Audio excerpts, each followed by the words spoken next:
大家好，欢迎来到羽毛球自学之路，我是 Danny， 我们一起当自己的教练。这一集呢，我们要来拍正手挑球。正手挑球呢，是因为有网友敲碗啊，既然网友敲碗了，那又符合呢我们想教的一个顺序，所以呢，今天呢我们就来教正手挑球。好，那我不想像网络上一些很传统的教法，它就是给你一个挑球示范，那你就跟着做。如果这样讲的话，我大概你也不想看了哈。那我今天就是，既然网友会特别讲挑球这个动作，就表示这个挑球是他的痛点。那痛点呢，我就猜了一下，应该是来自于他的挑球发力的问题。所以呢，我们就来教各位怎么练习这个发力啊，这个是我今天的教学重点。因为挑球呢，基本上我们会挑球，你不会，对方一定是切球哦，或者是球你要冲过去往上打而已，它不需要超级用力啊，反而是比较强调是需要一个协调性跟借力。那协调性跟借力还有转体，你如果做得到的话，要把球挑得又高又远，相对的你就会容易很多。那我们现在就先来讲这个发力，挑球发力的原理。挑球发力呢，我先希望如果你有在看的人，你就直接跟我做这个动作，这个挑球发力的原理哈。那我们呢，先不要去管动作，你先不要管动作。那因为我们的挑球呢，我们如果是右手拍的人，你大部分的你的脚最后就会是你的右脚出去啊，这是反手啊。那你如果是右撇子的人，你一定是右脚挑球啊，你不太可能是这样挑球，这不对吧？对，方向完全不对哈。所以很简单的记得，就你的结束脚一定是在跟你的拍手是同一边，你右手的人就右脚，左手的人你就左脚，好，就这么简单。那我们呢就来引导你一个对的发力，好，引导你对的发力。我们刚刚已经讲完了你的出手脚在哪边，所以我们引导发力的时候呢，我们就按照我们要打的动作，所以我们假设正手挑球一定是一个弓箭步，那我们就先不要做太宽的弓箭步，你做一个你稍微舒服一点的弓箭步，就大概两个脚的距离跟你的肩膀，在大概 1.5 倍左右，这样子就好了。你们跟我做一个动作哈，就是你做一个身体右转，然后身体左转的动作，然后你都不要管你的手，这很重要，你就放轻松，你的手拿着拍子随便拿，你甚至放得这么软都可以，都可以哈。那身体右转，接下来做身体左转，你就把你的拍子放很松，你的拍子可能会打到你的身体没关系就撞一下手臂，不会怎么样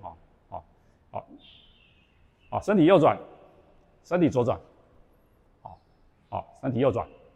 身体左转，身体右转，这样子就转动你的身体，你去转动你的身体，你去感受一下，转动你的身体，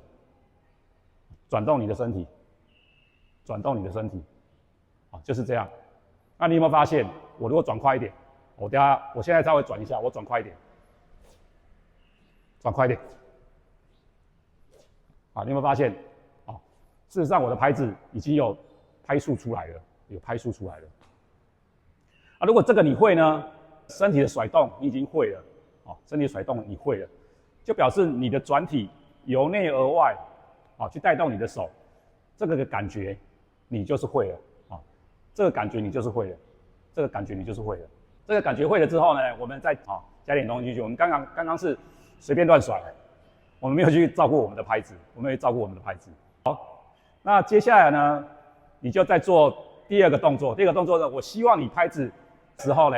甩下来之后呢，你把拍子掌心向外翻，各位有没有发现很巧？这跟架拍一样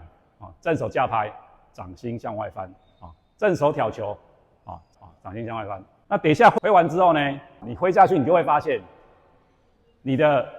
你的手呢，因为身体的关系，它是一个自然的。因为我现在外翻之后呢，我身体带回来之后，它会带出一个这样的东西，它会带回来造成什么？带回来就会造成你的拍子呢，跟我们的那个正手拍一样，会出现一个往内旋转的动作啊，它是自然带出来的，你根本不用刻意做，你只要做了这外翻，它要回来啊，它势必就要翻回来，就会像这样，势必就要翻回来。那这样基本上这个拍子的架拍跟动作就已经成型了，啊！各位应该有看见，好，你看我翻出来，啊，所以到这里，基本上你的挑球，啊，就已经快要会了。这两个你会做好之后呢，接下来第3步，我们讲一下重点，啊，这个是你是不是可以挑得更厉害，啊，挑得更厉害有关系，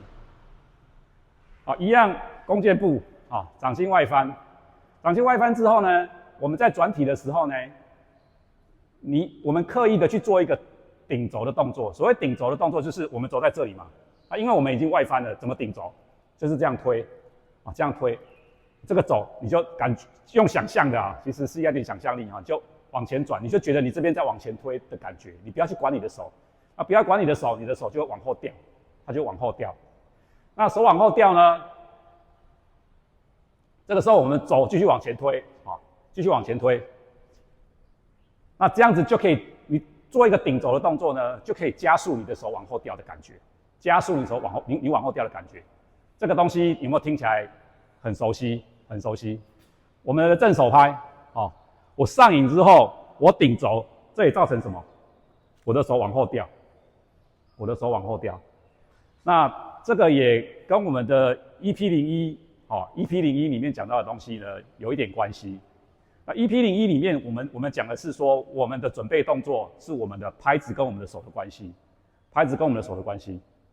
那初学者呢，在做挑球的时候呢，常常会犯一个错误，就是故意去收拍子。什么叫故意收拍子？我做给各位看，故意收拍子就是这样：我要去挑球了，拉一下，再挥出去。拉一下，再挥出去。那这个拉一下呢，就会造成什么问题？你的手要拉一下，如果你不是由轻松的去拉的，你会变成你用力拉。用力拉是什么？你看你抓紧，你一抓紧之后呢，你等一下往前挥就会变成这样，硬硬的，你就硬硬的，因为你一抓紧这边就硬了。而且呢，你往后拉，你又要往前挥，你又浪费很多力气。为什么？因为你往后拉，你又要刹住它，刹住它之后呢，你又要快速的往前挥，那通常你初学者，你这个力量的释放没有那么快，也就是说你没办法立刻放松，立刻往前挥，啊，没办法立刻往前。那我们怎么办呢？我们就是不要让它出现紧的情况。那我们不要出现紧的情况，我们又要做出这个动作，怎么办？如果你可以直接做，你就直接做。所谓直接做就是这样子，我在准备动作的时候，我把拍子往后放，啊，这样就叫直接做。那如果说你来不及了怎么办？来不及就是我拍子是这样，啊，我做一个真的在实战上快速的可以用的方式，就是我在 EP01讲的，我们去创造身体跟球拍的关系，好，身体跟球拍的关系，我们希望是什么？我们希望是这个动作飘上去，对不对？我们希望出现这个动作，那怎么办呢？我这样子没有以后，我不要这样拉，这样是故意拉的，好，因为我们跑过来，我现在跑一下哈，跑过来，啊。所以你应该有发现，我跑过来的时候，我拍子直接往前伸。我跑过来的时候，我在自动的时候，我身体会推一下。我如果手放松的话，你有没有发现？本来是这个动作，我跑过去，因为我的拍子我不要管它，松松的，我跑过去，出现了挑球需要的准备动作，位置都出来了。接下来我只要做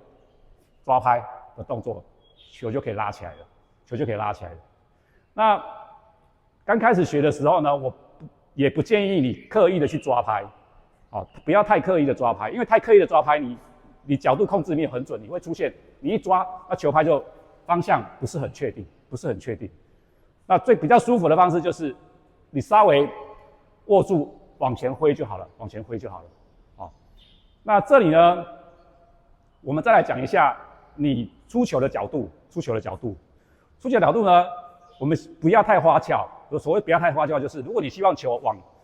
往正前面飞，往正前面飞，你的挥拍动作就是在这一条线上，这个平面这个切面上，这样叫这个切面哈。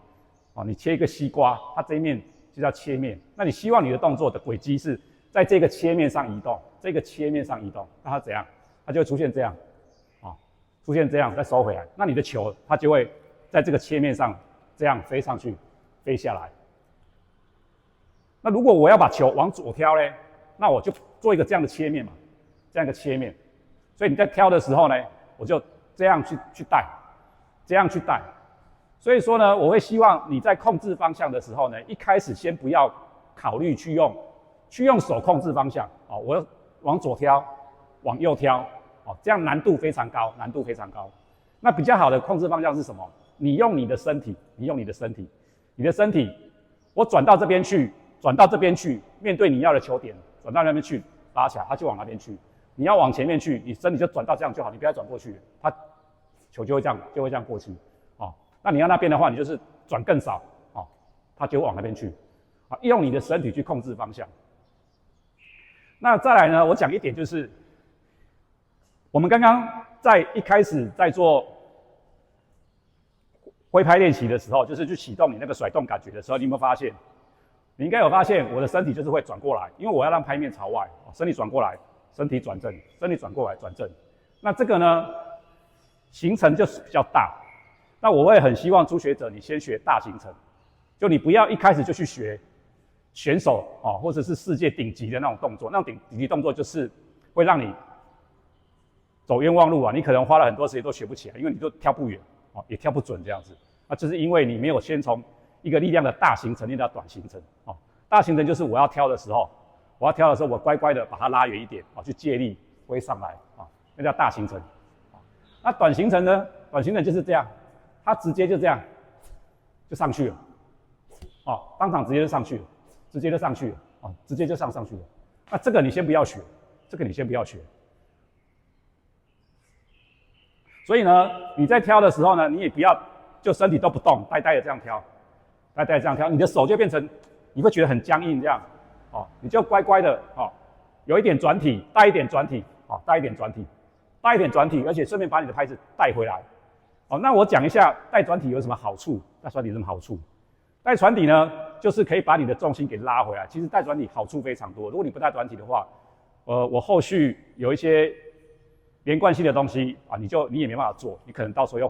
要回来重练那如果你有带转体就可以把自己带回来就这样，你可以把自己带回来就很容易带回来，就可以让你回位。好，这个就是正手挑球你该练习的部分。